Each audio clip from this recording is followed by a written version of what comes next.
Today, all I want to talk about is how my hand positioning pretty much saved my pogos overnight.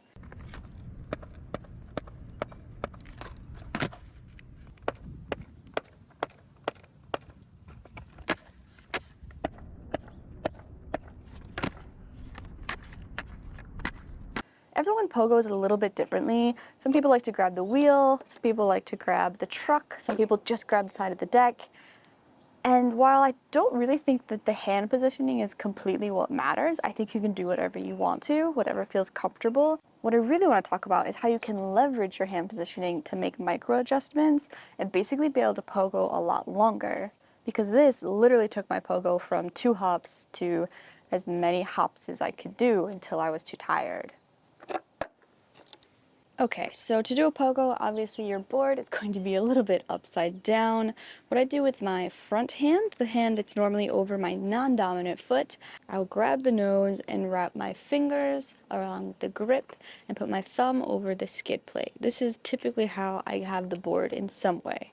I do tend to flat palm my hand on the skid plate as well, if that makes a difference for you, but I typically grab right here.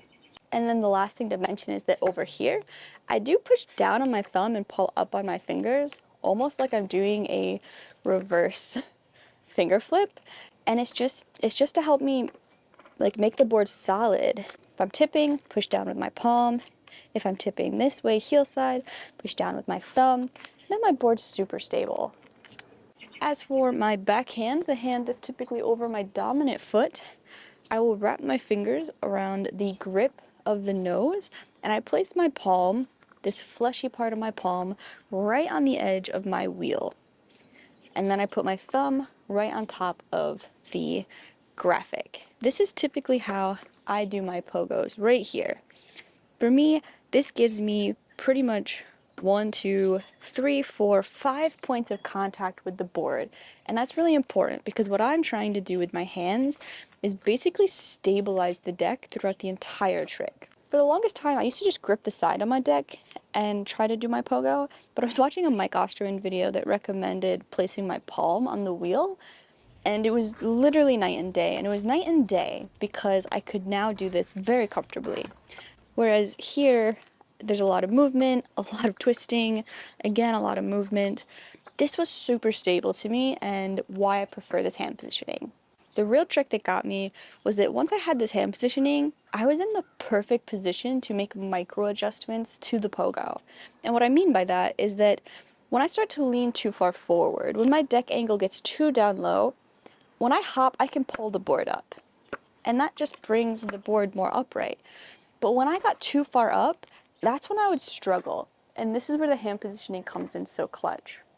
Because what I can do is when I hop, I can push down on my thumb and pull up on my fingers to make the board a lower angle. And then I could adjust the angle of the board no matter what was happening. And that is what took me from 0 to 100.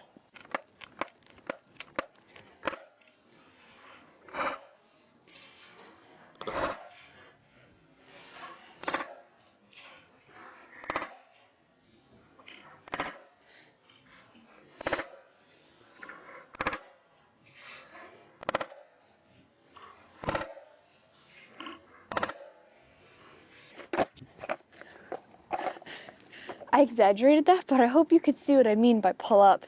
And then use my hands to push up, right? Down here, you can pull up. When you're too high, you can push down with your thumbs.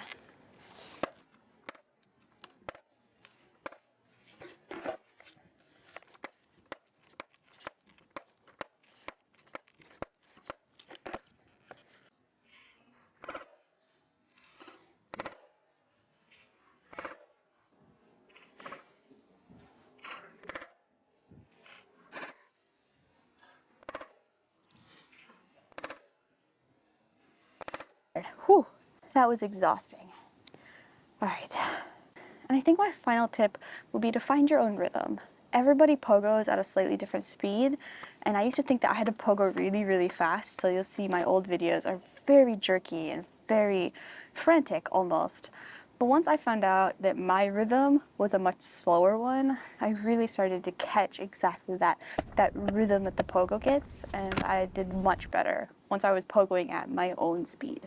But do hang in there, especially if you're a beginner. This trick is one of those like manuals, walk the dogs, spacewalks that you really just have to keep chipping away at a little bit at a time. Personally, the first time I tried this trick was over 2 years ago. If that gives you any bit of timeline, it took me about 2 years to figure this out. So do keep chipping away at it. Just try a couple hops here and there every time you're out, and you should get closer and closer. Anyways, I do hope the tips in this video help you get there a little bit faster, and I hope you're having fun out there shredding.